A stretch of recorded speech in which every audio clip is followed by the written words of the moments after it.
Voilà 4 ans que l'ouest de la RDC subissait des attaques de la milice Mobondo.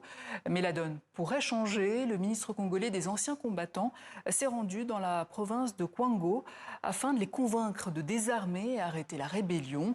Nous avons donc demandé à notre correspondant Dadi Songozo de suivre cette délégation dans une zone difficile d'accès. Récit Jean-Luc Eguezier, Emmanuel Marty, et c'est le choix de la rédaction.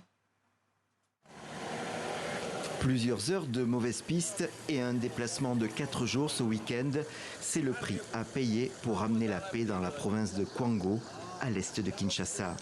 Sous forte escorte, le ministre des anciens combattants s'est rendu dans cette zone touchée depuis 4 ans par la rébellion Mobondo, une milice communautaire qui a mené de nombreuses attaques. Nous sommes dans une zone où aucune autorité n'est jamais arrivée depuis que ce phénomène a commencé. Nous espérons, avec la sincérité que nous lisons dans les acteurs, que ça sera la fin de ce phénomène. Fin 2025, les Mobondo étaient encore actifs dans 5 provinces autour de la capitale, perturbant son approvisionnement. Les autorités de Kinshasa ont réussi à convaincre les communautés Teke et Yaka de se réconcilier. Ces derniers s'étaient révoltés contre l'augmentation des redevances foncières imposées par les chefs traditionnels Teke.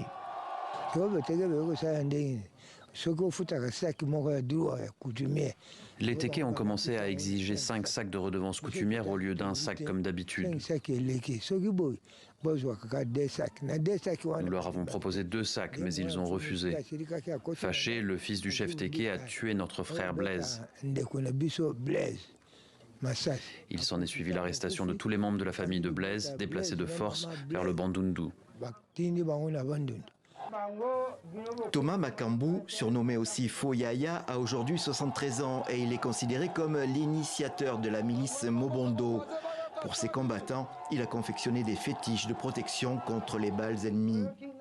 Il donne une deuxième explication à l'insurrection, la vente de terre à Joseph Kabila ou ses alliés, jugés proches des Rwandais, et qui aurait conduit à l'expulsion des cultivateurs Yaka. Comment les Mobondo ont-ils commencé à Kwamut? C'était quand les Teke ont vendu tout l'espace à Joseph Kabila. Et ils ont demandé à tout le monde d'évacuer les terrains qu'il avait achetés. Alors, nous nous sommes posé la question, pourquoi quitter? Encadré par des commandants Mobondo, le ministre Ntambwe a visité plusieurs villages, présidant à des cérémonies de remise des armes. Un matériel disparate mais important. Un seul message, l'heure est à la paix. La population semble soulagée et les combattants sont intéressés par la proposition d'être intégrés dans l'armée nationale congolaise. Notre terre, où les cordons ombilicaux de nos ancêtres ont été enterrés, était en train d'être vendue aux Rwandais. Nous n'avons pas aimé cela car nous ne pouvons pas devenir leurs esclaves. Nous avons remis les armes pour qu'il y ait la paix. Parmi nous, celui qui souhaite intégrer l'armée congolaise ou faire autre chose, chacun est libre. Plus de 500 jeunes ex-Mobondo ont déjà été regroupés en périphérie de Kinshasa. On leur promet maintenant, selon leur choix, une formation militaire ou professionnelle. Plusieurs se déclarent prêts à aller se battre dans l'est du pays.